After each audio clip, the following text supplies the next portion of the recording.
We will call to order the regular meeting of the Chicago Board of Election Commissioners for Tuesday, September 10th, 2013. Good morning, everyone. My name is Langdon Neal. I am chairman of the board. Seated to my left is Commissioner Marisol Hernandez, and to my right is Commissioner Richard Cowan. First item on the agenda is the consideration of the agenda itself. Any additions, deletions? Hearing none, we'll proceed with the agenda as provided. With one small change here, I'm going to move the public comment section up to the front today if there's no objection from the commissioners, and then we'll proceed with the rest of the business of the board. So we'll move to the public comment section first. Ms. Maroney, are you? We could do the minutes first. One second, I'll change that. We'll do the approval of the minutes for the regular board meeting of August 20th, 2013. Moved by Commissioner Cowan. Second. Seconded by Commissioner Hernandez. Further discussion? Hearing none. All those in favor? Aye. Aye. That'll be the order. I'll then move to the public comment session. Ms. Maroney, are you ready? Do you have something for us today? Yes, I did. I wanted to introduce Dr. Ralph Johnston. He is with Argonne National Laboratories, and we wanted to open up a discussion of vulnerability assessment on the students. Okay. And I understand that you have here. They're here. I didn't ask them to come, but they're always welcome. Mr. Johnson, how are you? Good morning, sir. Thank you for being here. The floor is yours. Well, the machines in question, we've been working to try to have an assessment of them and to see if there, what are the blocks for having that assessment, and if there are any, Dr. Johnston can answer those, and we can hopefully move forward with it.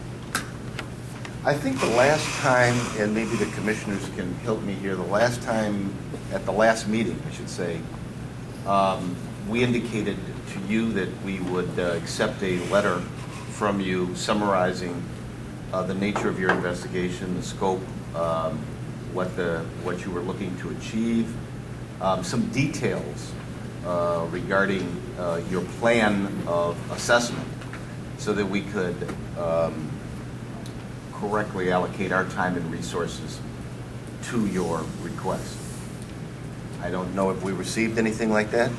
Mr. Goff, Bateman? Well, actually, I think you had submitted a letter earlier, about a year ago, and that was, I just assumed that that's what you meant, that same letter. No, I think the last time I said, you know, a detailed plan in terms of what you want to look at, the nature of the investigation, what documents, and then some idea of the days that you would be available to do that, who is going to be doing the assessment, what resources that you needed from us, what resources you were going to put on it. Somehow some detail of just a general overall assessment, and then we would take that under consideration. Okay, I'm concerned that these machines are no longer being manufactured and that they are not secure and they're not really being supported or produced anymore. And I know that you're in the process of doing some equipment purchases, and I'm wondering what your plan is for replacing the DREs. I don't know whether we'll get to that today. We may have some discussion about that today, but we did talk a little bit about that last time, and we're proceeding. But we'll get to a little bit of explanation on that, I think, later in the agenda. In terms of what the objectives are for equipment replacement? Yes. Because our concern is that if the DREs are stable and they can, be utilized, then to phase them out as quickly as possible, but that the objective of the vulnerability assessment would be to find where there are issues that need to be resolved and which ones are inherent to the machines and which ones are inherent to the processes. I don't know, Roger, maybe you could give some more details about that. Well, yeah, we are with the vulnerability assessment team at Argonne National Laboratory. We're exploring and about the possibility of doing a vulnerability assessment with the aim of trying to find simple, low-cost improvements in security without requiring substantial design changes or radical changes in the support of voting machines. Our experience with most security devices, including electronic voting machines, is very simple changes dramatically improve security. So it's possible, just by understanding the likely attack scenarios, to substantially improve security without a lot of extra time, effort. Mr. Johnson? Yes. Certainly have no problem, Sharon or Dr. Johnson, talking about this at a board meeting, but I think this is really putting the cart before the horse. As I remember our discussion last month, I think we suggested that you get together with Lance and talk about all of these issues. Because, for example, in terms of talking about an assessment or security assessment, I don't know the details. I don't know the time frame. I don't know how much agency resources have to be committed. I don't know, for example, whether Dominion is fully in agreement, has objections to it, has concerns, whether there's been discussion between you and Dominion on this. To present it at the board level before there's been some staff discussion is really sort of like a free fall. We don't, I mean, we're all in favor of security. We're all in favor of the equipment being as secure and safe and hack-free as possible. But I'm not clear exactly what it is that you're expecting that the board do today before our staff has really had a chance to work with you to see where are there any areas of disagreement. Maybe there are very few. So I guess we can proceed, but I would much rather have had staff input to say, okay, here's what we agree with, here's the issues we don't agree with that have to be decided by the board, rather than what seems to be an unstructured kind of discussion today. But the floor is yours, so we're here to participate. Well, I agree with you, Commissioner Cowan, and you said that much more artfully than I did, but I think the first step is for Ms. Maroney and Mr. Johnson to outline their plan of investigation. Submit that to Mr. Goff and the management, and then they can follow up with a productive meeting about how that investigation may be undertaken. So I agree with you completely that we need some structure and integrity to the process. We were expecting to have that meeting after this board meeting today, and I think, is there any problem with that? I had sent a Well, letter out. that's really not fair to Mr. Goff and the Well, team I sent here. everybody an email on it Thursday. Well, So that was a lot of notice. not really. Not really. I got You it. told me that you brought in Mr. Kramer for this reason. and Yeah, so- because there was something that was brought up at the last meeting That's that right. Mr. Kramer would like to answer. And that's why Okay. Mr. Kramer's coming in. I don't know what Mr. Kramer's time frame is. He informed me that he and Mr. Smith have to go to Toronto, so I don't know what their time frame is. That's why we wanted to do the public comments out of order to give a chance to air out these differences and get this going. So. I really think that, again, to add structure to the process, we need an outline or correspondence from you as to how you want to undertake this and the resources that will be needed, what equipment you need to look at, how long. There has to be some detail. Then Mr. Kramer and Mr. Goff can meet and have a meeting with you and discuss what we can do to move the process forward. And then the third aspect of that is the actual agreement between the board and Dominion, and Absolutely. We and can't. I think I'm sorry. no, we have discussed before the issues there and overcoming.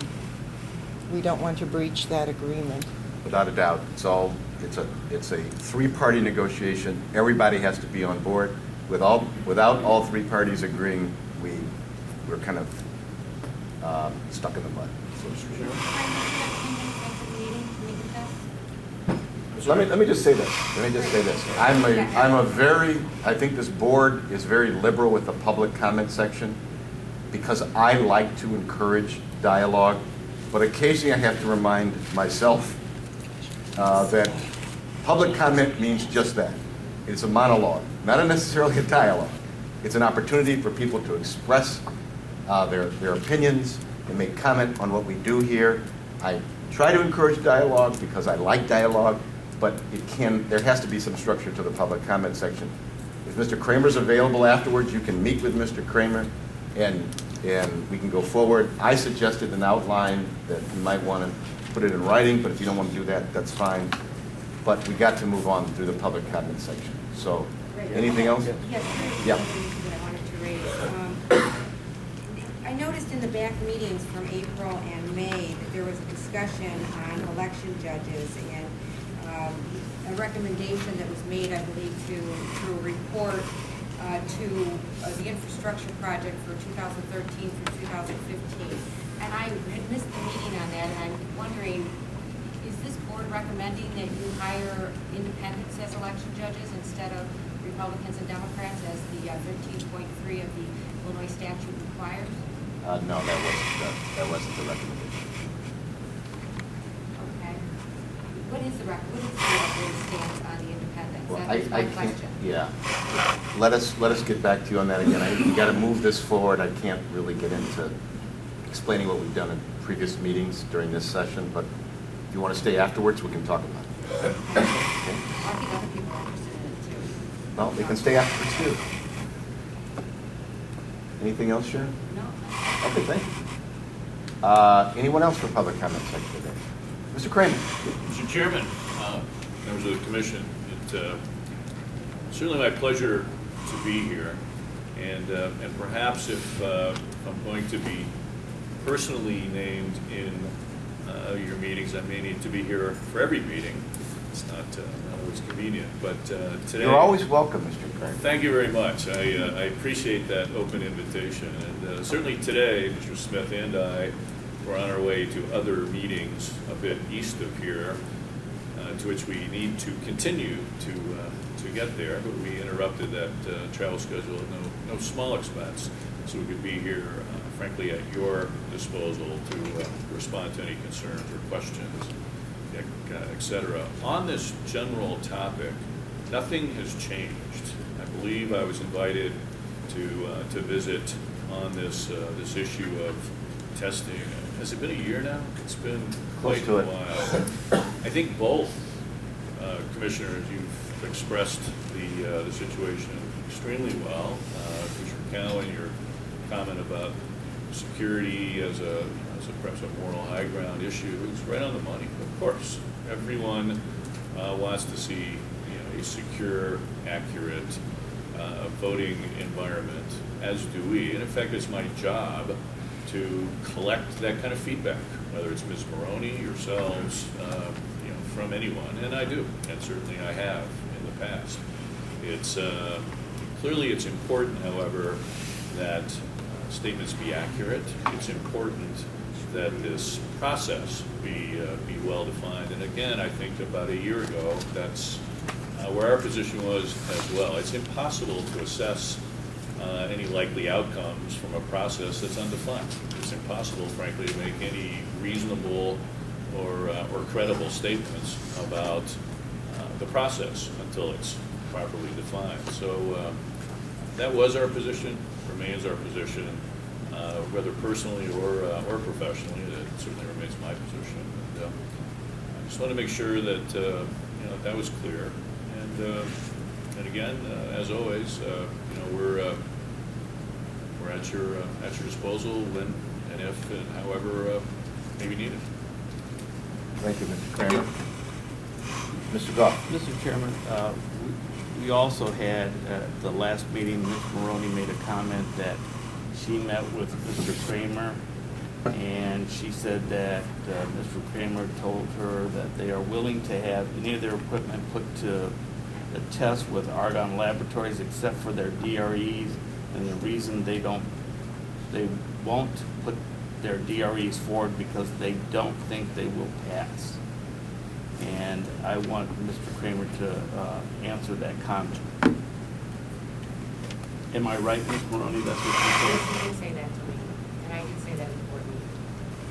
Mr. Chairman? Go right ahead. Thank you. We're getting past the public comment protocol, but let it rip. Thank you. Yeah, absolutely. It's certainly not my intent to engage in a debate in your meeting. Especially during the public comment section. Exactly, I prefer not to. Certainly, again, the suggestion of meeting afterwards, to the extent that my flight schedule will allow, I'm happy to do so.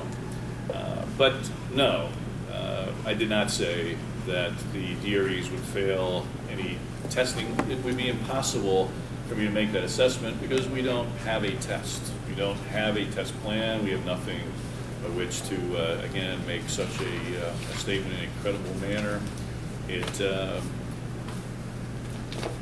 To repeat myself, nothing has changed. We remain steadfast that certainly any intrusive testing is unnecessary. I know there's been discussion about, in fact, I think I heard it, something about access and process and those sorts of things. And I think you've all done, from my perspective at least, a great job in exactly that sort of thing. Certainly always worth taking a look at it. But anything that's intrusive or anything that involves cracking the machines open, we would find that to be certainly unnecessary. And we have got plenty of testing protocols, and I think I have said on a few occasions now that certainly any company, agency, or individual that wishes to do such testing can apply to the EAC. They have several processes for exactly that sort of thing. So, Mr. Goff, does that answer your question? My answer is no. Thank you, Mr. Kramer. Thank you. Okay. Any other public comment section? Terry, we're going out of order today. Okay. So public comment section is first. Our friends at Dominion have to leave, so I wanted to put the public comment section on the record first. Do you have anything you would like to say today, Terry? Well, I just wanted to introduce my grandson, Evan Moody, who is here from California. Well, Evan, you know, I saw that handsome young man, and he bore a resemblance to you, Terry. I'm glad you brought him with you today. You know, and he's going to be doing a master's degree in urban planning, so I definitely want to be Wonderful. here and see him Where are you going to study, Evan? Oh, great place to. Yes. Great place to be. That's it. Great place to be. Great university to study urban planning. Well, I am. Beg your pardon? Great city to visit for. Yes, absolutely. And I might say, I've done a lot of pole rocking over the years, and there are problems, but I have always brought anything here and brought them to your attention, and I think most of them are very resolved. Thank you, Terry. We And appreciate. we do appreciate We what do, Terry we does, do. because she will let me know ahead of time on election day, and we jump on these problems right away. And we appreciate all of her We've help. had a wonderful partnership with the League of Women Voters, and we haven't been perfect, and we've been take criticism and suggestions when we all criticisms and suggestions, and I think it's been a great partnership of cooperative work. So, thank you. Mr. Colonel. I'd just like to add one other comment to the general discussion and then move on. This board is certainly open to any suggestions that would improve the election process, whether it's security, whether it's training, whether it's investigators, whether it's reporting on election night. And Sharon, I think your own experience has been that on a few occasions, a number of occasions, you've come up with suggestions that the board has adopted and said, yes, thank you for bringing them to our attention. I just hope the three parties, the board staff, Dominion, and Defend the Vote, will get in a room, talk this thing through. My guess is you're going to find more agreement than disagreement, and those areas where there's disagreement, that's what we're here for. Then it comes before the board. I think that's a great idea, because sometime when you really outline the specifics of your inquiry, we may find the parties have already covered that ground before, so. Well, my final comment on that is that I'm very conscious of the election clock, and it's ticking, and we're moving into some, pretty short time frames very quickly. So, since we have all the parties together here today, it'll be great to utilize that time as effectively as possible to get that ball going forward. Great. Okay, we'll move on unless someone else has public comment. We'll move on to the Executive Director's report. Mr. Goff. Thank you, Mr. Chairman. Just to inform the board members that last month we had a meeting, a joint city and county meeting on our budget. As you know, that we are funded by both city and county agencies, and that we had a joint meeting. This is the first time it happened. It was quite interesting. We started the meeting with Mr. Scanlon, floored him about new legislation coming up. Even though they tried to shorten his speech, he did an excellent job. And we were able to answer all their questions. We thought we had 2 hours to present our both budgets. They cut it down to just under an hour. But we came back, we answered some additional questions that both city and county had, and I think it went fairly well. Ms. Bateman, what's your feelings about that? Oh, it was very well. Okay, now let's see. Mr. Allen, what do you think? Some of the concerns cut right to the initiatives. I don't mean to jump around the agenda, but under the infrastructure projects. So a lot of the concerns and questions involve the timing and cost involved in the electronic poll books and the new ballot scanners, how much they would be and whether or not they were necessary. And to that end, Mr. Scanlon laid out the various legal issues that exist now already that make these mission-critical issues, mission-critical projects, as well as the prospect of several other legal issues that have already been surfacing multiple times in the legislature and that appear to be likely to be approved at some point in the near future. So it was a difficult discussion because I think they were looking for offsets on any new items, and they're not always offsets there. You still have X number of voters to send out canvass notices. You still have X number of ballots you have to print, so that even when you reduce precincts, it's not a catch-all. 19% reduction in precincts doesn't translate to a 19% reduction in voters and balloting equipment and judges and necessarily even polling places. So that was at the heart of the discussions, was the infrastructure. What is the resolution or time frame to resolve that as to whether or not we'll have capital money for capital improvements? I met with the city and they're going to get back with me.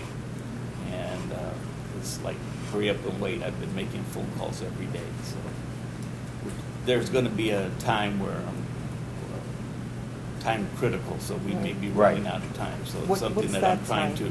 for us? Can I tell you something? It all depends on what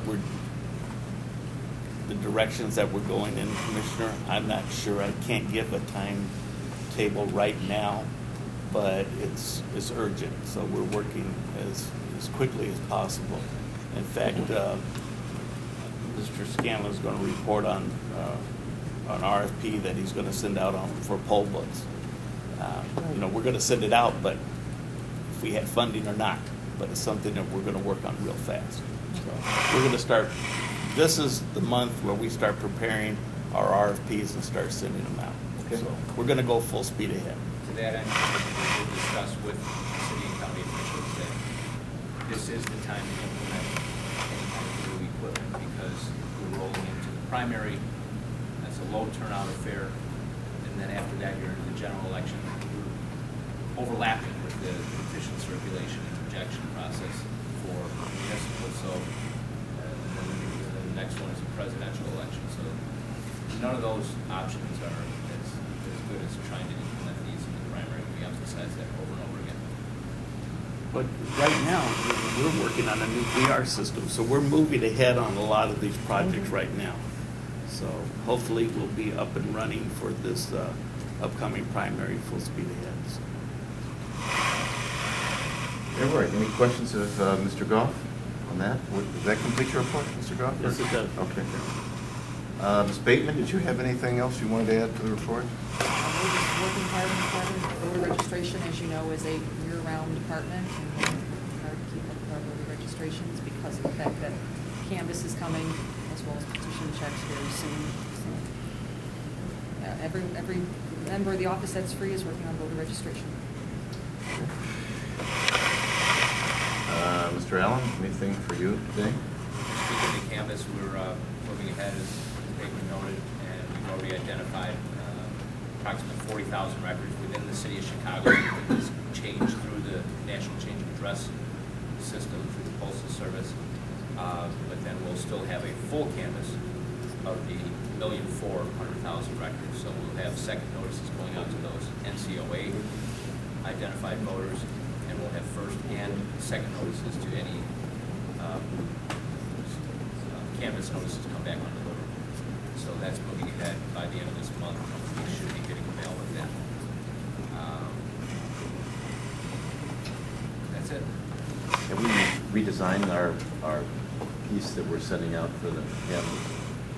The design of it is pretty constrained by the fact that it has to be quadlingual to meet the requirements of federal law. I don't know what they do in LA, where they have even more languages, in New York, but fitting in the 4 languages kind of constrains us unless we move to a larger piece, but then we're talking about additional postage. And this is a $400,000 bite on postage, so we're not looking to do anything to increase that. Are you doing a kind of combined piece of notice of the election, or is it just the canvas notice? This is just the canvas Just, notice okay. that addresses why you're receiving this card. Okay. It also includes a reference to your new precinct and ward, new county board commission districts, which we didn't have in the last mailing, last year's canvas. Right. And as noted before, this board's policy is to do this every year, even though state law does not necessarily require the canvas every year to try to keep the rolls clean. Okay, any questions? All right. Thank you, Mr. Allen. We'll move to old business. On our infrastructure projects, changes in election administration, we've talked a little bit about that in other parts of this meeting. Is there anything else to talk about? We're concentrating on the infrastructure, on the new VR system. That's what we're working on right now, Mr. Chairman. Okay. A lot of those things that we put out were for discussion, but the new VR system is in full swing. Hopefully we'll have that up and running for this primary election. And we also have the new web server and the other, where we're hosting it on. So all that's part of the infrastructure, and that will be in place for the primary election. All right, we'll move on to voting equipment. We talked a little bit about that today. I don't know that there's anything much more to talk about on that subject, other than, I think, Mr. Scanlon's report. Right. Or the next piece of business. Well, let's go to legislation. Mr. Scanlon, anything on legislation? Mr. Chairman, the only subject to discuss with regard to legislation is the omnibus bill and the provision that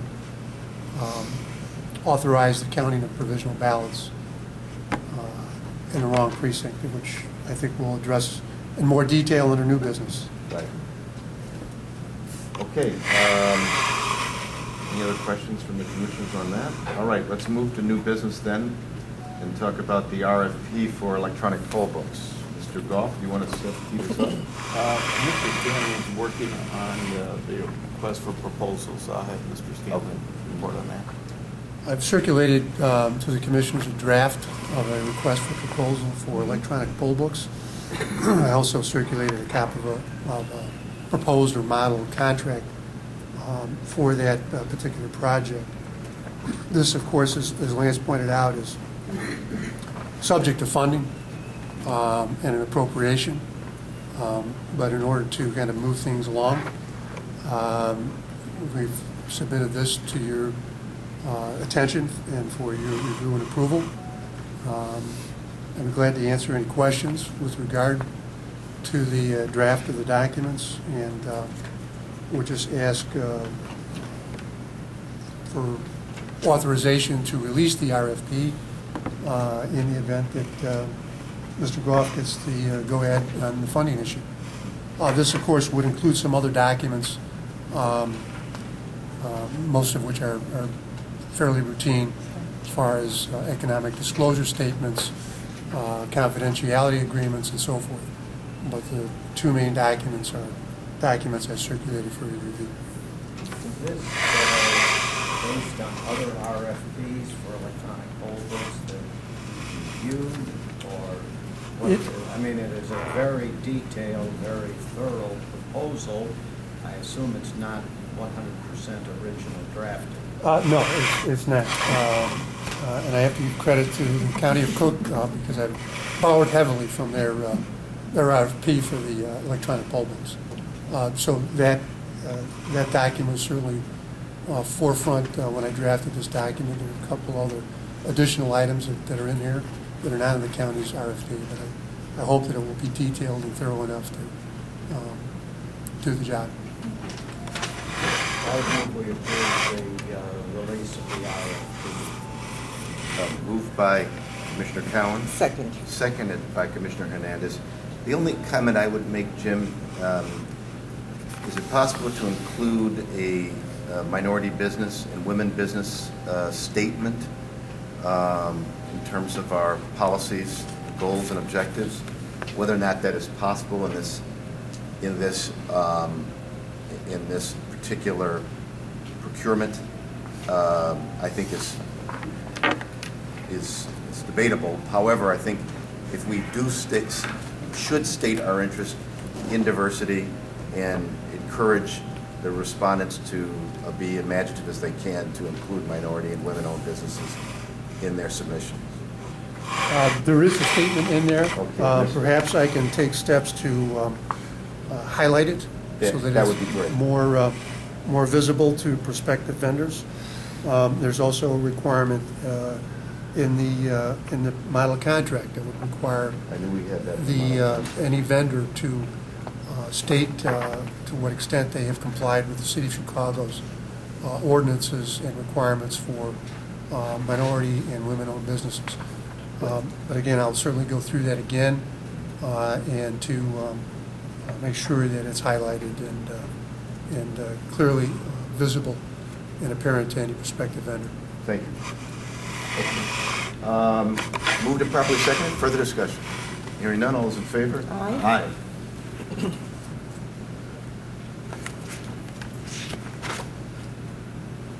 All right. Next item, I think yours too, Mr. Scanlon. Proposed rules for casting or counting provisional ballots cast in incorrect precincts.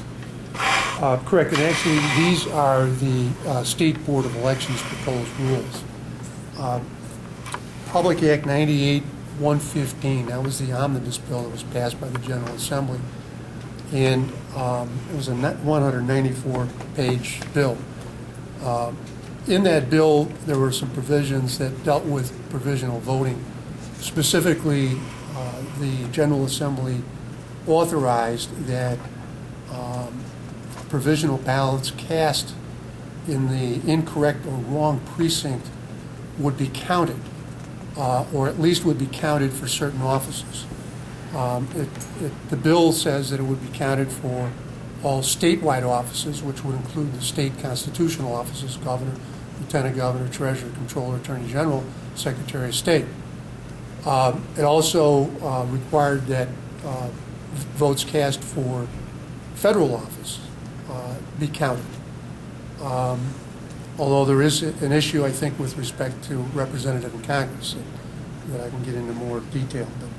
But below those offices, it did require that if a voter cast a ballot, even though it's in the wrong precinct, but cast a ballot for a correct legislative district or representative district, or for a countywide office or a citywide office or township office, then those votes would be counted, even though the ballot was cast in the incorrect precinct.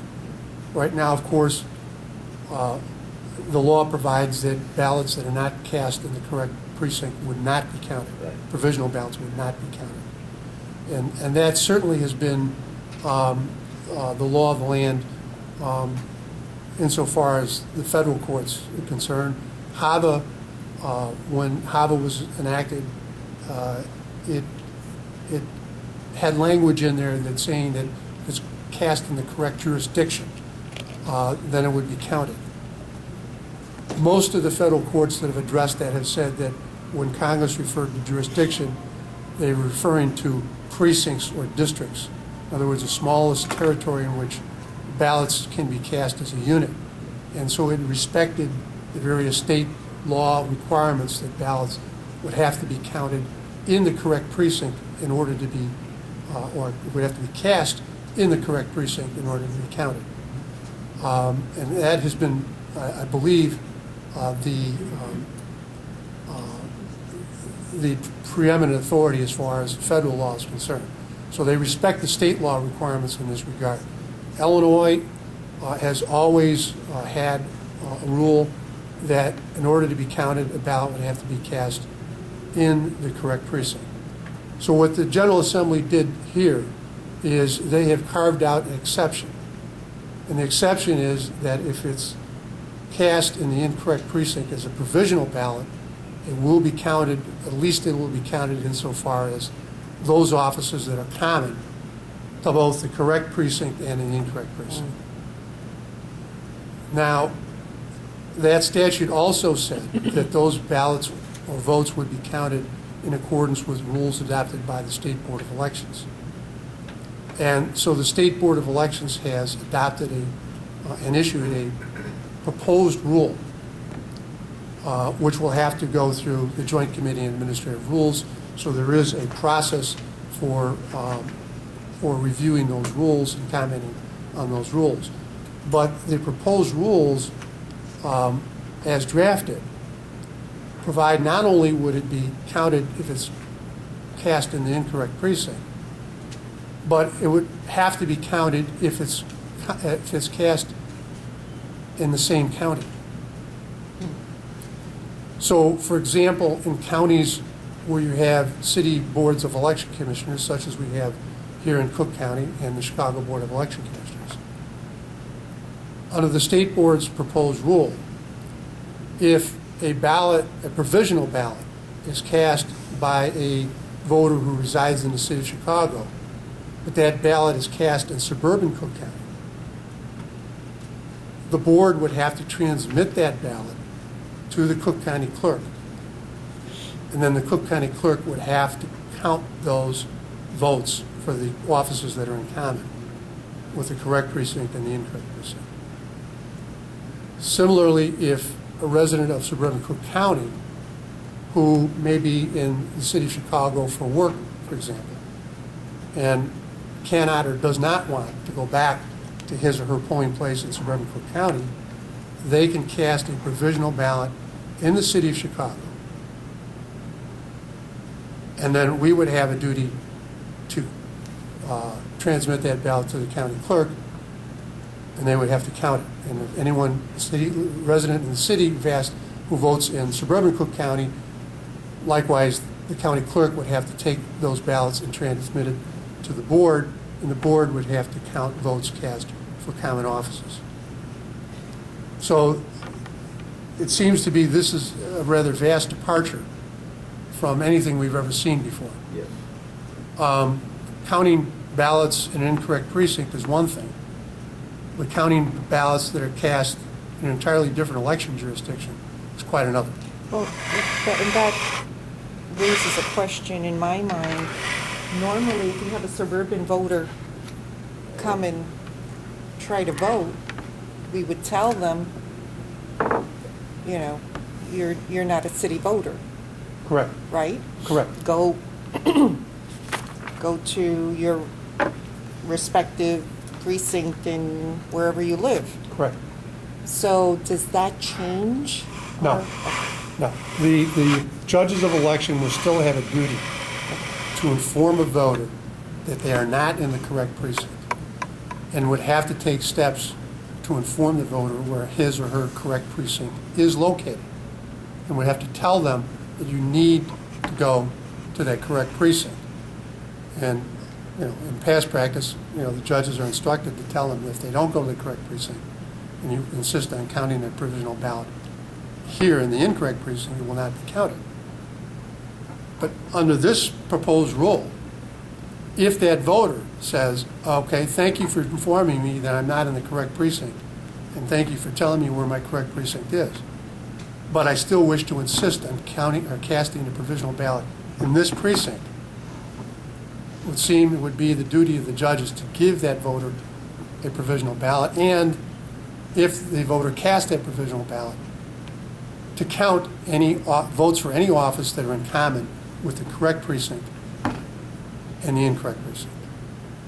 So we'd still have to, in the case where a ballot is cast in an incorrect precinct, a provisional ballot, we still have to examine, it's part of our process in examining the provisional ballots to see whether or not it meets other qualifications, other work, like it's a registered voter. Correct. So we have to do that ourselves, irrespective of this. If the only thing that disqualifies that ballot would be the fact that they're in the wrong precinct or ward, then we would then count that ballot if it was a ballot that was, at least as far as offices which go beyond the precinct level for election. But if I understand the state board's proposed rules correctly, once we get these provisional ballots and provisional ballot affidavits back to our office, Yes. once we discover that the ballot was cast by a voter who was registered in another election jurisdiction, Yeah. we have to transmit that ballot to that election authority within 2 business days. There doesn't seem to be any other obligation on the part of the board to discern whether, you know, the voter is a registered voter or otherwise is qualified to cast a provisional ballot. All we are required to do is, based on the address of the voter, Send it on. send it on. Well, yes, but for voters within the city of Chicago who are in the wrong precinct or the wrong ward, we would have to do that analysis, right? That's correct. Yeah. That's correct.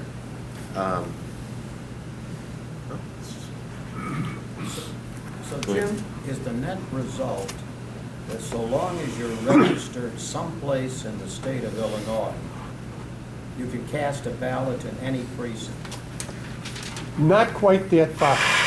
And the reason I say that is because the rules differentiate between counties that have a city board of election commissioners and counties that don't.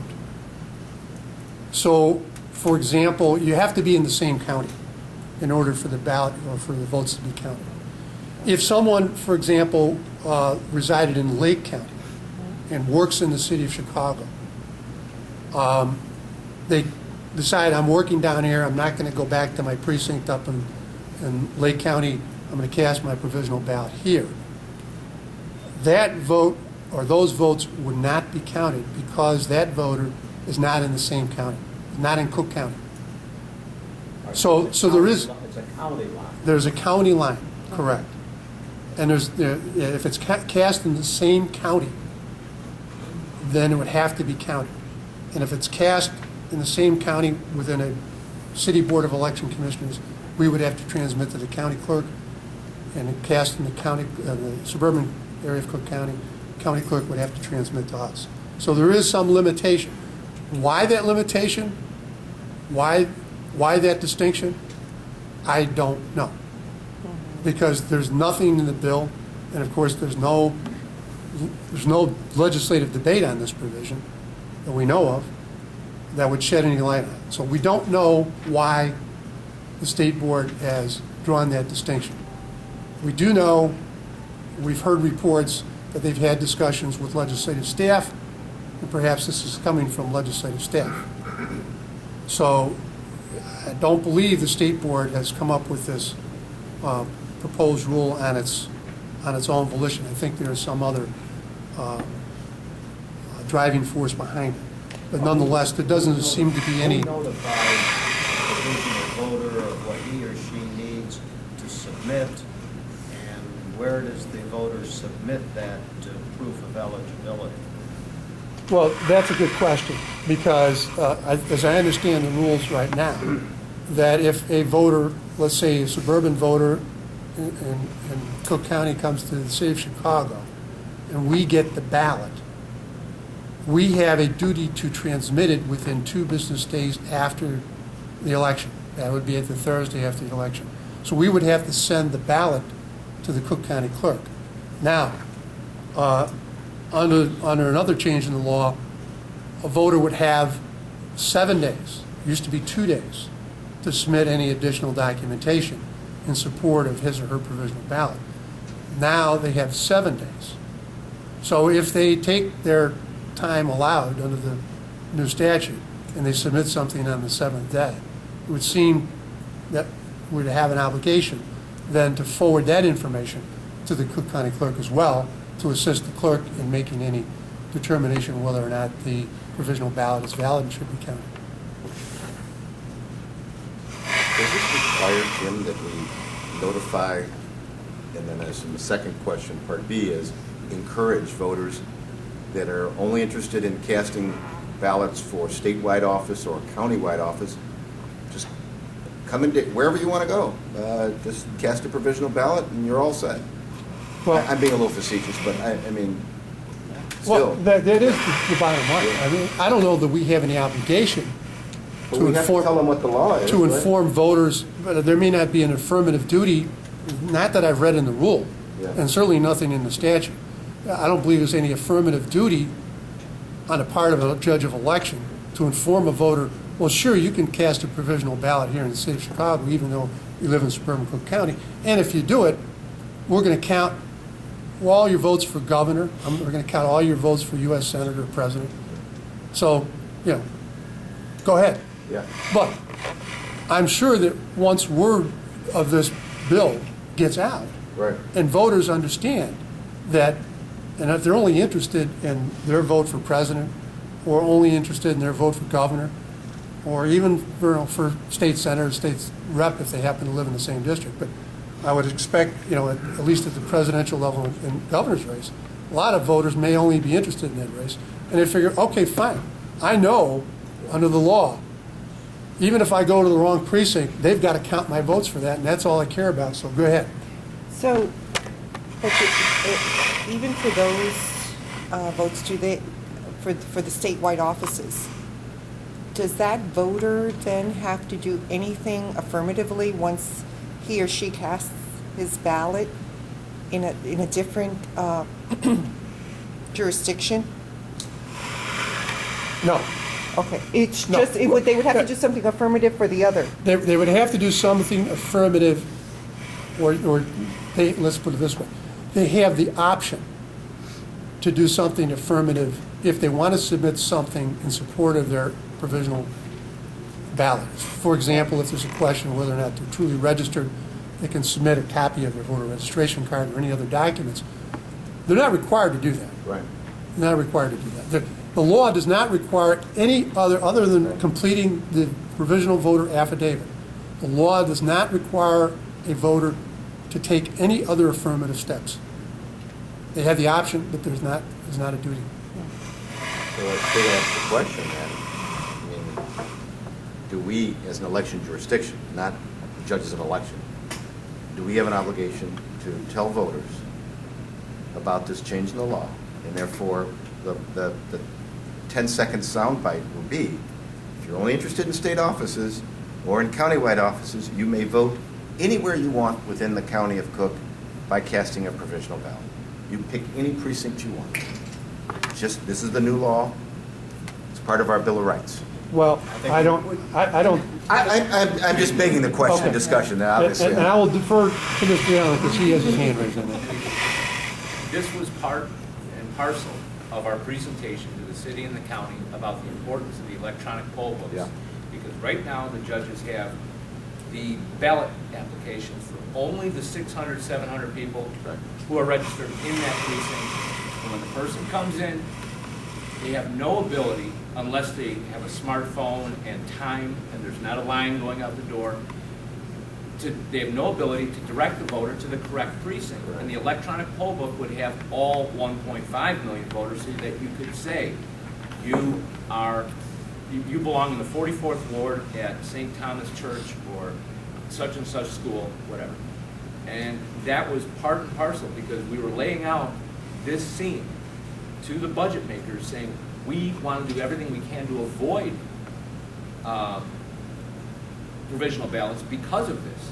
Not to mention the remaking process where you have to determine, okay, this person was in the correct state senate and state representative district, but the wrong county board district. Therefore, we have to make a new ballot away from the voter with 2 judges, but still they have to make a ballot that only has the correct offices. So we were laying out all these different things. But to answer your question more directly, even if we don't say that that's the law of the land,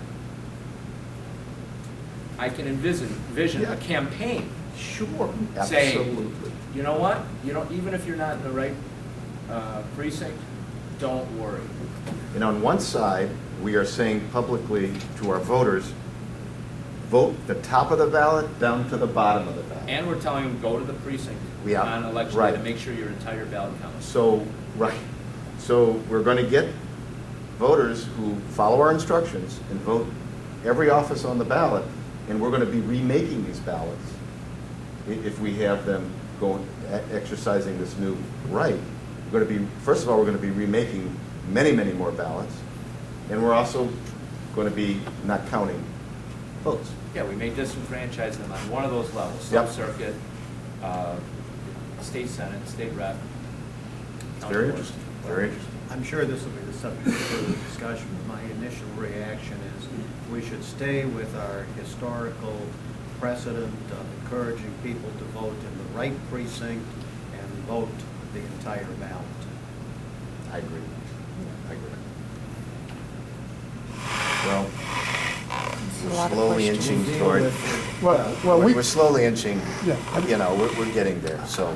I think what you said, Commissioner Town, is correct. We should continue to do everything we can to inform and encourage the voter to go to his or her correct precinct, to cast a ballot. And that way, the ballot will be counted in full.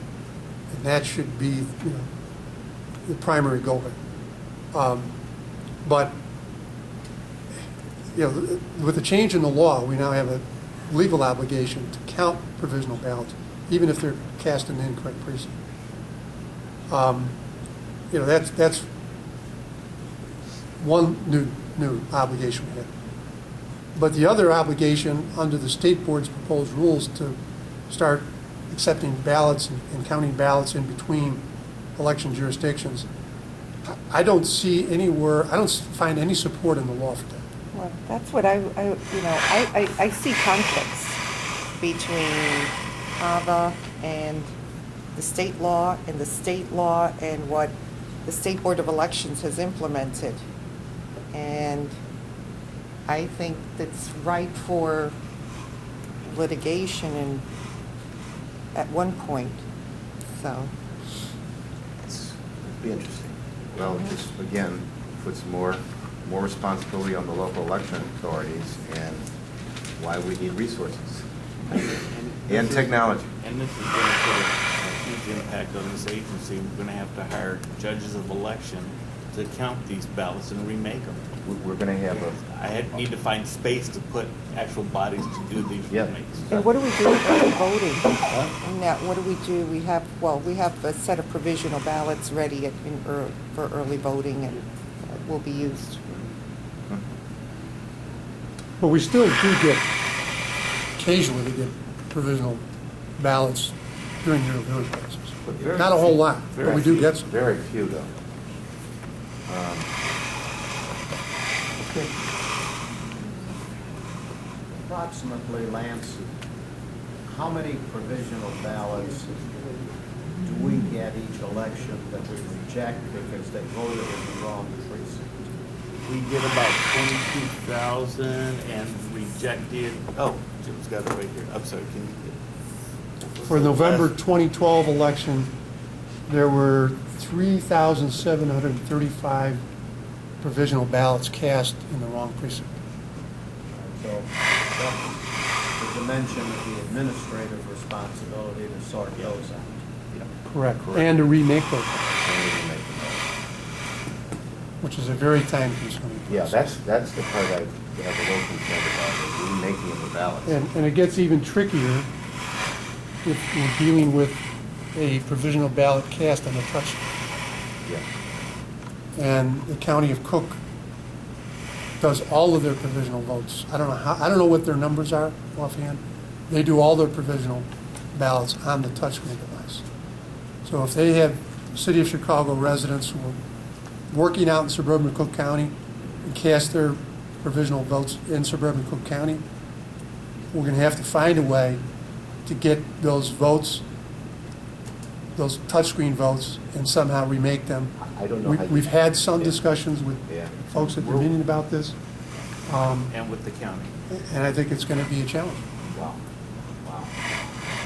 So we have a elegant representatives from the state board. I'm just wondering if they have any comment that they'd like to make on this new development. This was nothing that we suggested. Yeah, don't go the messenger, right? But quite frankly, when this was dumped on us in the omnibus bill, we looked at this and as a Marine Corps kid, I think I can only say that this jumped out at me as what I can only say is a cluster embrace for all of us. Mr. Scanlon quite rightly noted that we've kind of crafted in a county limitation for other jurisdictions. It wouldn't really impact you folks, but we did a kind of a city limitation that if I'm in Hinsdale, for example, which strides DuPage and Cook County lines, and I got to the wrong place in Hinsdale, Cook and DuPage are going to have to go back and forth. You'll have to go back and forth with the county that you're located in. But we were trying to head off the idea of somebody in, all of the 110 jurisdictions and only having 2 days to get ballots up here from Carbondale or Galesburg or Coles County. It's a kind of a disaster waiting to happen. I can't imagine what the couple of polling places around Union or Ogilvie Station are going to look like come election day when word gets out of this. I have no idea how you're going to supply these things. Our mutual masters down in Springfield were unmoved by these pleas as we talked about this. We've tried to give you the tightest proposed rule we thought we could get away with for consultation with legislative staffs. I'm not entirely sure how all you're going to get this implemented. It looks like a nightmare to me. I remember my days in DuPage back in the counting room, late Tuesday night, early Wednesday morning, maybe into Wednesday afternoon with remakes and the like. This is going to be very difficult and challenging for you. It's going to be resource intensive. You're going to have to look at your supplies to polling places located in such a way that you think commuter patterns are such that you'll get an influx of people working in the loop, for example, who thought they were going to be home by 7 o'clock and the meeting ran late or they missed their train. and they start looking for that first flag out on the sidewalk and the sign that says polling place, it's a real burden to the election authorities. We've tried to rein it in as much as we think we can get away with. If you wish to bend ears of sympathetic members of the General Assembly to maybe craft some further pareback in the veto session, that might not be a bad idea on your part to steward your resources wisely. But again, yeah, we're the messenger here. We're not the ones who crafted this interesting idea. Thank you. Chairman, I'd like to have Kim Menzel come with me to my budget hearing next time so we can get this on the It might not be a bad idea. I mean, You may not want to do that given the success I've had with everyone else earlier. but, you know, seriously, to make the connection between resources and legislative obligations, there's a disconnect. You don't understand how much more we have to do. We're asked to do more with less from those that control the purse strings. From those that control the policy, we're asked to do more. So, Well, isn't it an instance where the one public policy of making it increasingly easier to vote comes into stark conflict with the administrative responsibility of making it happen? And the administrative responsibilities and burdens never prevail, and maybe they shouldn't, because somehow we do make it happen. but I think that We work through these things, and we accomplish it. Lance, says we're going to have an uglier election, but he always gets it done. But I think we could Get come up with ugly. some other ideas on how to make voting easier. But, oh well. Thank you, Jim, for that. We'll rise to the occasion. All righty, we'll move on to the legal status report. Jim, anything else for us? Nothing further, Mr. Chairman. We'll move to our financial report, and we have none today. All right. So we do have a need for an executive Yes, I session do. to discuss Yeah, personnel matters. personnel All right. At this time, I'll accept a motion to recess into executive session to discuss personnel matters. Oh, so moved. Moved by Commissioner Hernandez, seconded by Commissioner Connell. All those in favor? Aye. We are in executive session. Back on the record in open session.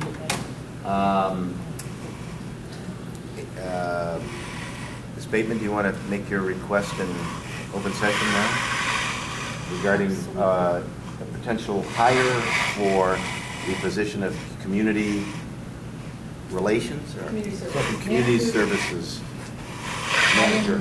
I am recommending that the board look into hiring Audra Lewicki, a previous employee of the Board of Elections, for the position of manager of the Community Services Department, which also includes judge of election department. Is everything already established? Or is that to be left to the executive? I'm still working, we'll leave that to the executive director, consistent within the range of salaries for people of her. Mr. Chairman, I move that we approve the hiring of Audra Lewicki as manager of Human Services, salary to be determined by the executive director, consistent with the range of other salaries for other managers. Second? Moved by Commissioner Cowan, seconded by Commissioner Hernandez. Further discussion? Hearing none, all's in favor? Aye. We approve that hire. I don't believe there's anything else to come before the board, so we will recess until our next regularly scheduled meeting, which is September 24th at 9. I have a problem with that. Okay. I was Both going to say, morning and afternoon. the 24th is really, we have a lot of meetings going on the 24th. Do you have, I have my, if you want, I could get my calendar. Do you think we could coordinate with Mary Ann? Yeah, go ahead. Yeah. So we'll look sometime If that you don't week. mind? After the I'd like 24th? to, yeah, I'd like to try. The week of the The 24th. 24th, I'll if that's send an okay. email around. Okay. I'm that'll be glad you fine. brought that up, Commissioner, because that it would be a difficult thing. Okay. I move we adjourn. Moved by Commissioner Cowan, Second? seconded by Commissioner Hernandez. For discussion, hearing none, all's in favor? Aye. We stand adjourned. I don't hear anything in your office.